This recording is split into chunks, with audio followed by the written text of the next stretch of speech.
What is a mistake in chess so bad that it causes the opponent to apologize? Vladislav Artemiev never expected the game against Magnus Carlsen to end this way, and he felt the need to instantly apologize. But what exactly was the mistake that caused all this? Let's start from the beginning. Artemiev starts the game with d4, to which Magnus responds by taking the knight out, preparing for an Indian game opening. White follows it with c4, to which Magnus goes e6. Artemiev starts thinking on what he should surprise Magnus with, and he decides to take up space on the center with knight f3. Magnus checks, and white blocks with the bishop, and then both pieces get exchanged. Then Magnus pushes the pawn to d5. White can exchange pawns, but instead decides to develop the knight. Magnus castles, and Artemiev keeps developing. Then an unusual move happens. Queen to e7. This doesn't make much sense until you see how the game develops. White moves rook c1.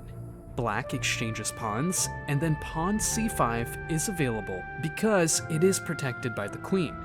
White then castles, and Magnus exchanges pawns once again.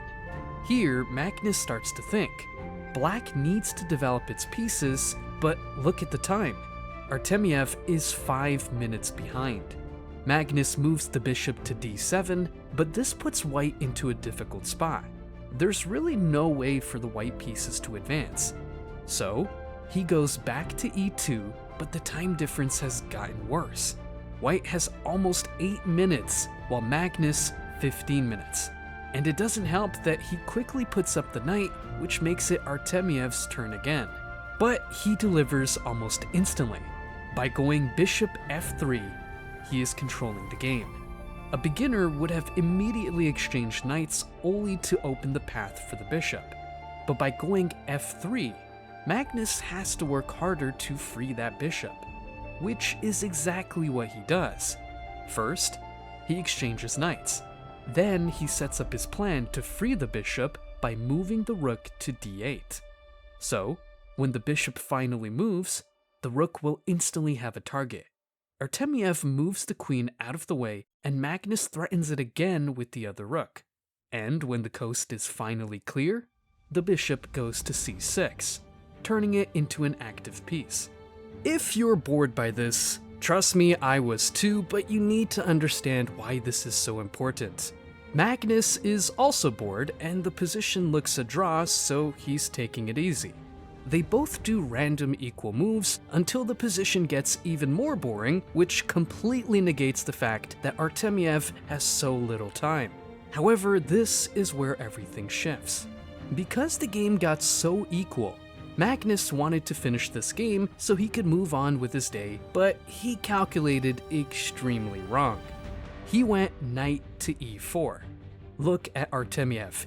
He instantly looks at Magnus, thinking, did he blunder, or am I just not seeing the right play? We know that Magnus is looking for an exchange, but did he actually blunder? So, he starts thinking. At some point, he realizes that no, he's not missing anything. Magnus might have jumped the gun. So, he tries to calm himself by grabbing one of the pieces. The more he thinks, the more confident Artemiev gets. The clock reaches 1 minute, and he finally takes the killing blow. Pawn f4. Magnus looks away with a very defeated face, and he starts thinking hard. How did he not see that one coming?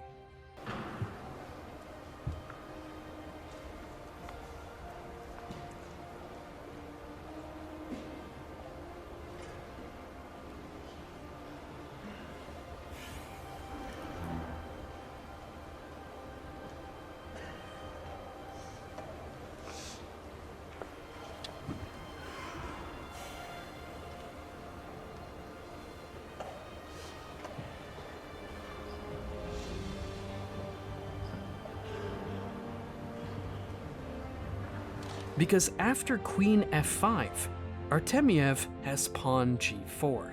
The queen is once again in danger. So Magnus takes a shot in the dark. He takes the knight with the rook. Artemiev takes the queen and Magnus takes the queen back. But in the process, he loses his rook. And after the exchanges are done, Artemiev has a rook while Magnus only has a knight in a very open position. So, Artemiev instantly follows chess tactics, putting the rook on the 7th rank. Magnus is visibly disappointed, but also laughing at how bad that blunder was.